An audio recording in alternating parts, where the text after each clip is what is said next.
Well, good morning. Good morning, TGIF. Thank goodness it's Friday. And I'm already up and about and thinking about what do I have to do today? And what comes first, the chicken or the egg? And a song has been going through my mind by Anne Murray from 20 or 30 years ago. He needed me. And sometimes we're needed for something. Sometimes we're needed by our children or our parents or a neighbor or a friend, or sometimes we're needed by God because some experiences are not being spoken to or spoken about anymore.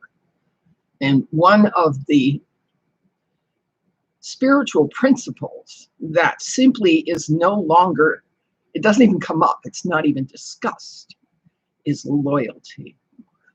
Who the hell knows what that's for anymore? And that's why I was having an inner discussion with myself this morning as I got up and got ready to do whatever I'm going to do today.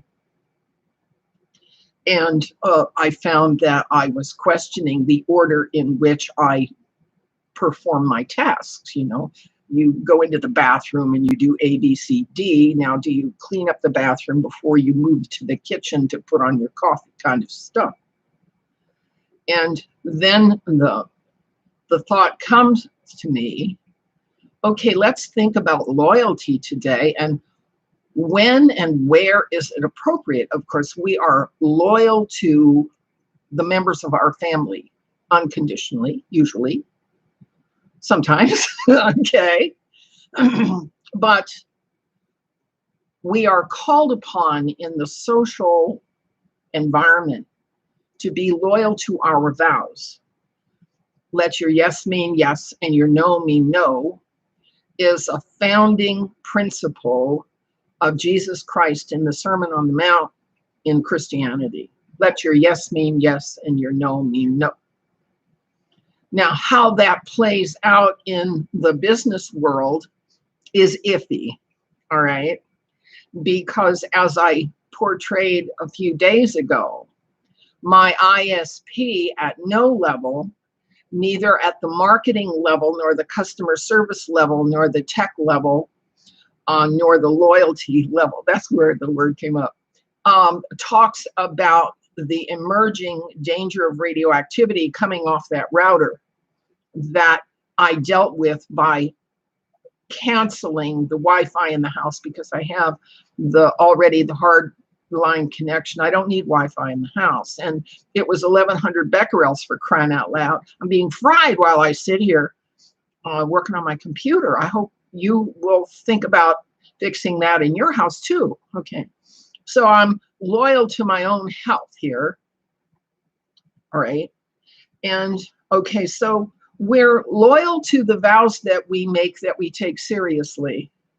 Okay. And we're loyal as long as the feedback we get indicates that our loyalty has some value. Okay. And that's probably why I'm divorced. All right. Because my loyalty didn't have any value. And I'm kind of stubborn and stuck, you know. All right. But that's not all I'm loyal to or try to be loyal to. And this morning, what came up when I was in the discussion with myself about how clean the kitchen has to be before I have my coffee, okay, has to do with standards. Standards of cleanliness, standards of honesty, standards of manners, standards, how we set standards. And here in the United States, particularly here in California, standards are not a big topic, all right?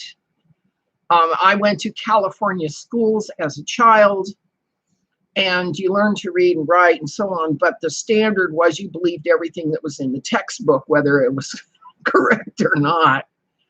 And what I've learned as an adult is that the textbooks are written by people who have a political agenda, and they're teaching their ethical and political standards to our children, whether we know that or not. So I have found that I have to examine the standards that are being propagated in textbooks for children, in movies, in journalism. I have to examine standards because the commercial standard is very different from the moral or the ethical standard. See what I'm saying? Standards are important.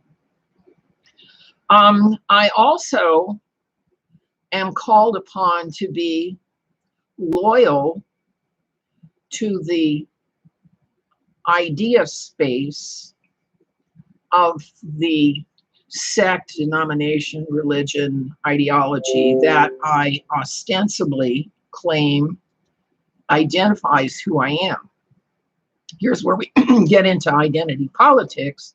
When we get into identity politics, we identify with a group of ideas and we don't examine them too closely because they're based on facts that the people we respect consider correct. And because of my circumstances, it's been very difficult for me to find whom to believe my whole life. I couldn't believe my extended foster family. I couldn't believe my in-laws. I couldn't believe the church. I couldn't believe anybody. And so I have a whole lifetime of being accused of being disloyal, because as soon as I found out that the ideascape that I had identified with had certain faults, okay, I fled. And over the years, that has taken me through a lot of different ideascapes. And until I finally had to go down to the source books and compare the source books. And then I was confronted with, well, am I loyal to God or am I loyal to the universe? And the universe has one idea and God has another idea. How do I work with that? All right. So in the United States, loyalty is a dear, expensive, very expensive commodity because it commands behavior and manners and vows that may or may not be true to reality. They're true to the way of thinking that we identify with.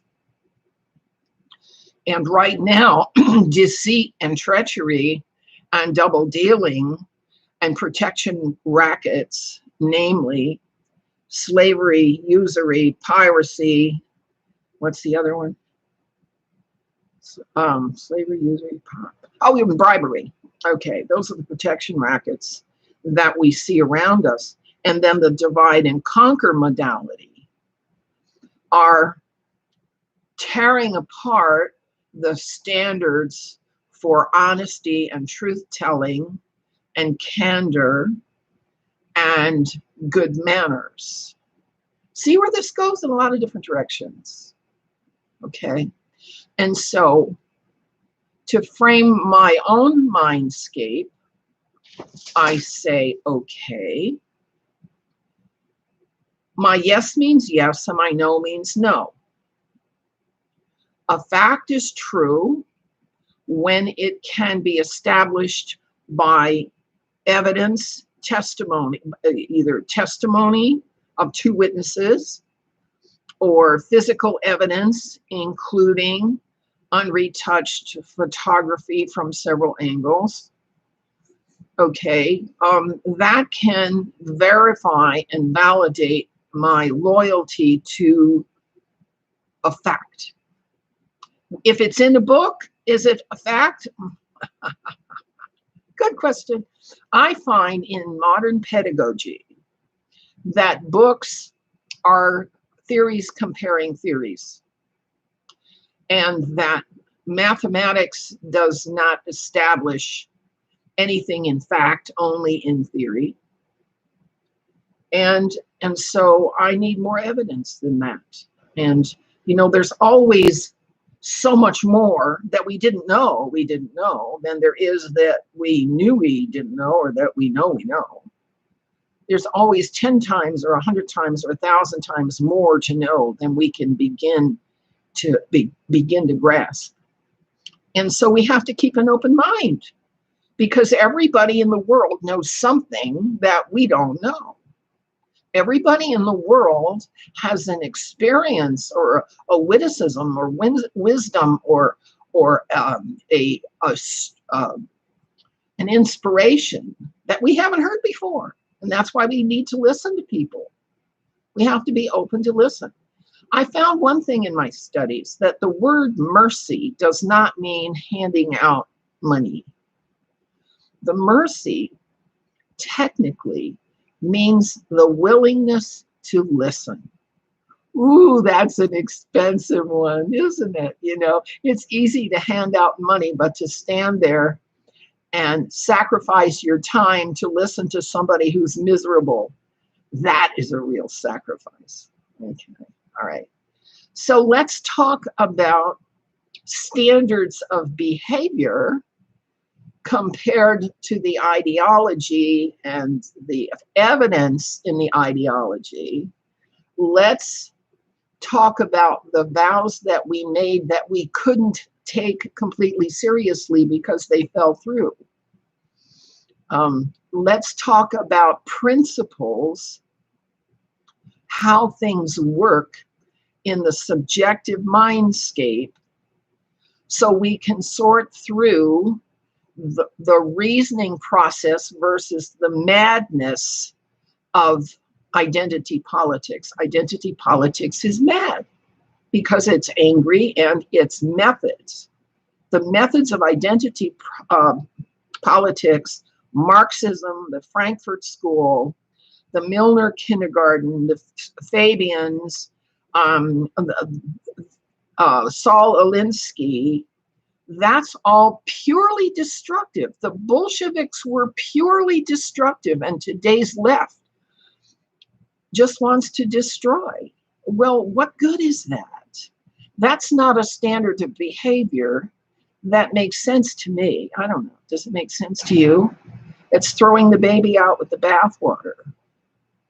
So I thought I'd talk about loyalty today, because it used to be a characteristic of the monarchy in the UK, that the monarch was loyal to the vows that he or she made, the vow to protect Christianity in the church, to operate by the English common laws, and to help propagate and stand for the 4 British cultures: England, Wales, Scotland, and Ireland.